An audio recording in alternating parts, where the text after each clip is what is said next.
La nutrition est vraiment un élément essentiel dans la croissance et un facteur déterminant pour le système immunitaire, mais aussi pour réduire le nombre de maladies.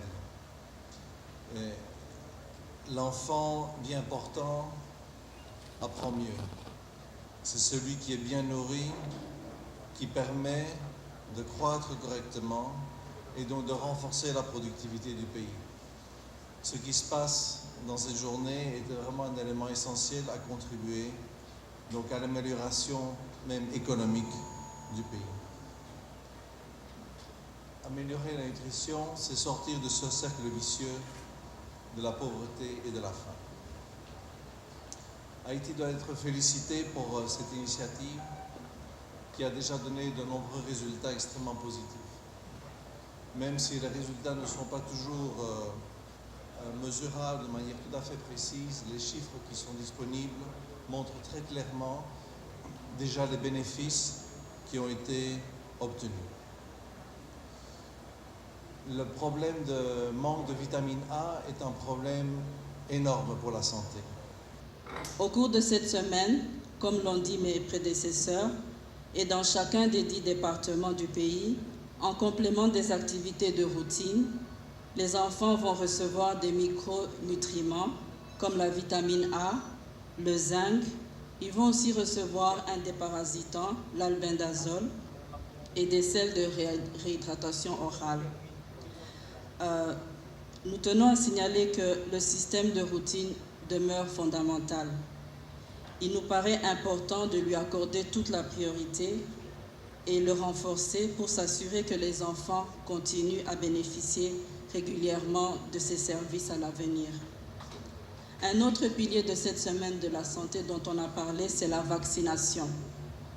C'est aujourd'hui, je pense, l'occasion de rendre hommage au travail de celles et ceux qui sont sur le terrain. Je sais par exemple que des agents de santé communautaires polyvalents marchent par voie pendant 7 jours pour atteindre les communautés les plus reculées et vacciner les enfants. Atteindre les populations les plus vulnérables et les plus reculées est au cœur du mandat de l'UNICEF. Tous les 6 mois, bon nombre d'entre nous avons eu la joie de nous retrouver à l'occasion du lancement de l'ESSE. Une activité qui combine des interventions clés pour améliorer la résistance des enfants face à une série de maladies, à travers l'attrapage de vaccination, la vitamine A et le déparasitage. Pour le MSPP, c'est la 13e fois déjà qu'on organise le SSE. Et pour la BID, c'est la 5e campagne qui va aussi ainsi boucler le projet d'appui à SSE.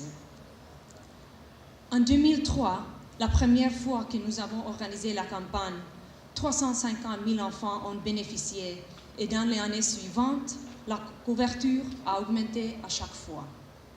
Finalement, en 2012, 2 millions d'enfants ont reçu le traitement de déparasitage au cours de l'intervention qui a été intégrée dans la campagne d'éradication de la polio et de la rougeole. Ce nous montre la valeur de cette intégration. Nous avons eu à signer des engagements en tant que pays,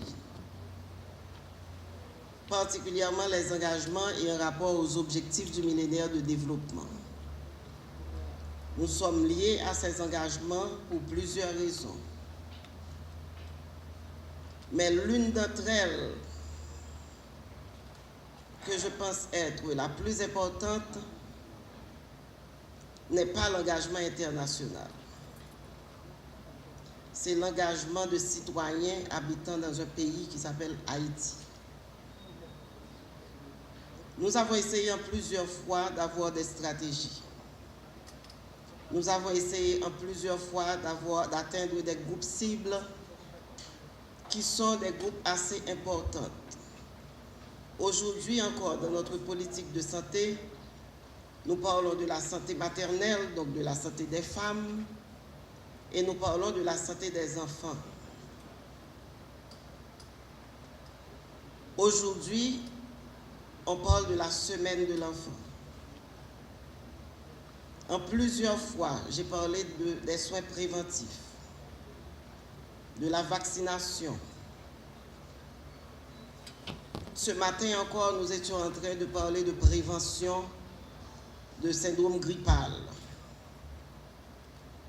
Je suis certaine qu'il y a des gens qui ne comprennent pas pourquoi nous insistons sur les questions de prévention alors qu'il est meilleur et même plus visible d'avoir de beaux infrastructures à inaugurer et d'être sûr que nous soyons bien exposés en tant que stars. Un système de santé, ça se construit.